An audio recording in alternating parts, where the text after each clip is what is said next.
Muy estimados señores obispos, soy Padre Marcelo Bravo Pereira, director del Instituto Superior de Ciencias Religiosas y profesor extraordinario de Teología en el Ateneo Pontificio Regina Apostolorum.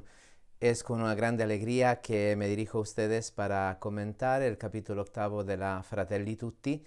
He querido titular estas brevísimas reflexiones con ustedes, Ideas axiales del capítulo 8 de Fratelli Tutti, las religiones al servicio de la fraternidad. La primera idea axial de este capítulo es una fraternidad que se funda en la paternidad divina.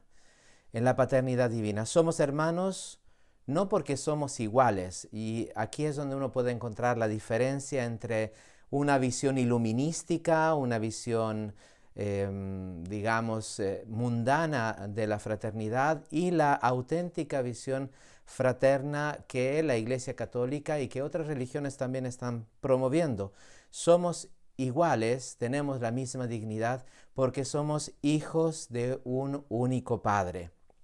Y creo que aquí la Iglesia Católica tiene una misión particular porque si nosotros analizamos el Evangelio está lleno de referencias a la paternidad divina.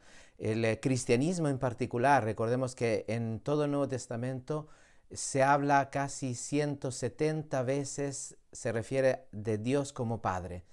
Esto es paradójico porque en el Antiguo Testamento, donde nosotros podemos decir, se exalta la paternidad de Dios, la paternidad divina, sin embargo, la referencia a Dios como Padre es de más o menos unas 11 veces, 170 veces en el Nuevo Testamento, 11 veces en el Antiguo Testamento, y tenemos que reconocer también que no todas las religiones tienen un concepto tan desarrollado y tan rico de la paternidad divina. Esta yo creo que es una aportación de la Iglesia a las religiones. Somos hijos de un único Padre, y siendo hijos de un único Padre tenemos la misma dignidad. Somos hermanos, como decía, no porque somos iguales, no porque tenemos los mismos derechos, sino todos los derechos y toda la igualdad y toda la dignidad tiene como fundamento precisamente la paternidad divina. Una verdad trascendente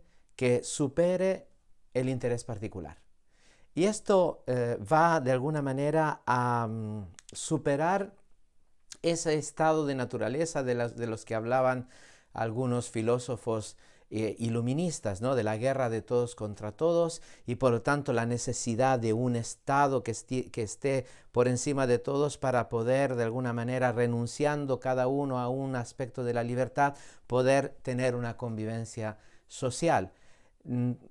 Para poder superar ese estado por el cual cada uno busca su propio interés, tenemos que reconocer que existe una verdad trascendente, hay algo que está por encima, un fin último, un bien supremo, que hace que todos nuestros intereses particulares puedan encontrar su punto omega, si me permiten el término, poder encontrar su punto omega en esta verdad trascendente.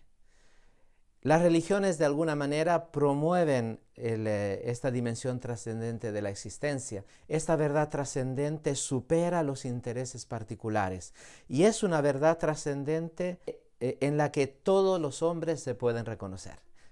Si somos hijos de un único Padre y si esta es la verdad fundamental de nuestra existencia, entonces vamos a encontrarnos, vamos a darnos cuenta que en el fondo los hombres que buscan el bien, los hombres de buena voluntad, van detrás de ese bien que une a todas las religiones, a todos los hombres. La misión pública de los hombres religiosos, precisamente porque los hombres religiosos tienen algo que decir. Dice Papa Francisco que no podemos dejar que hablen solo los poderosos y los científicos.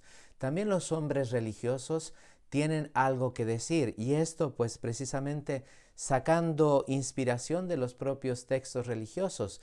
Ahí encontramos tantas reflexiones, tantas profundizaciones sobre la dignidad del hombre, sobre su fin último, sobre la fraternidad que podemos encontrar entre todos, sobre esa ley esa máxima, la ley de oro, ¿no? No hagas al otro no que no quisieras que te hicieran a ti, que encontramos en el cristianismo, pero que también encontramos en las demás religiones. Y después, paradójicamente, Papa Francisco habla de esta vocación al diálogo en la que tienen que entrar todos los hombres religiosos. Y digo que es paradójico porque tantas veces se ha acusado a las religiones de sembrar división.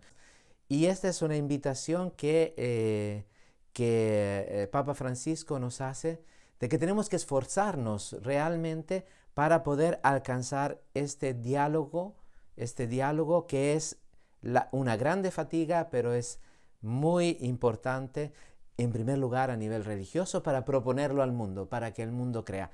Esto lo dice Papa Francisco ciertamente en el diálogo con las otras religiones, pero sobre todo en diálogo con los demás hermanos separados, para que el mundo crea. Después está la vocación católica de la Iglesia. En primer lugar, tenemos que saber afirmar nuestra propia identidad. Tenemos que hacer resonar la música del Evangelio en todos los ambientes. Y por eso el cristiano tiene que exigir, pedir a la sociedad civil y también cuando se encuentra en una situación de minoría, que se respete esa libertad religiosa. Y así como también los cristianos tenemos que respetar la libertad religiosa de aquellas minorías religiosas, porque tenemos que reconocer este principio fundamental. Pero el cristiano tiene que pedir que se reconozca que nosotros queremos sentir esta música en todas las dimensiones de nuestra vida. Un elemento interesante que Papa Francisco dice aquí es que precisamente en virtud de la catolicidad, que está llamada a encarnarse en todos los pueblos y en todas las naciones, entonces tiene esta vocación del diálogo, esta vocación para proponer y comprender la belleza, dice Papa Francisco, de la invitación al amor universal. Es en la naturaleza misma del cristianismo, llamada a penetrar todas las culturas, a encarnarse en cada una de las culturas. Como decía un teólogo, Jean Danielou, ¿no? La iglesia es como esa esposa vestida de joyas, y esas joyas son las riquezas culturales y las riquezas religiosas de toda la humanidad. No se trata de ser más light, dice con esta expresión el Papa, o de esconder las propias convicciones. Se trata de promover en primer lugar un diálogo religioso antes de comenzar un diálogo interreligioso. Es decir, un diálogo religioso en donde cada uno vive su propia fe y la vive con intensidad y la presenta a los demás. Bien, pues aquí tenemos estas 4 ideas axiales que quisiera repetir ahora como conclusión de mi intervención para ustedes. Una fraternidad que se funda en la paternidad divina, y aquí la Iglesia tiene una grande misión de poder promover la paternidad, ¿no? El Dios como Padre. Después, una verdad trascendente que supere el interés particular, ¿no? Reconocer que no podremos ser hermanos y tratarnos como hermanos sin una referencia a una verdad trascendente, porque si solamente nos fijamos en las verdades aquí y ahora, o en las conveniencias de aquí y ahora, pues al final vamos a acabar luchando los unos contra los otros. Somos hermanos porque todos puntamos hacia un mismo ideal. La misión pública de los hombres religiosos, que estamos llamados y que tenemos que hacer sentir nuestra voz entre los hombres políticos, los poderosos y los científicos, y finalmente reconocer esta vocación religiosa, esta vocación católica de la Iglesia. Estamos llamados precisamente a colaborar con todas las demás religiones para darnos cuenta de esta fraternidad universal que se fundamenta precisamente en la paternidad divina.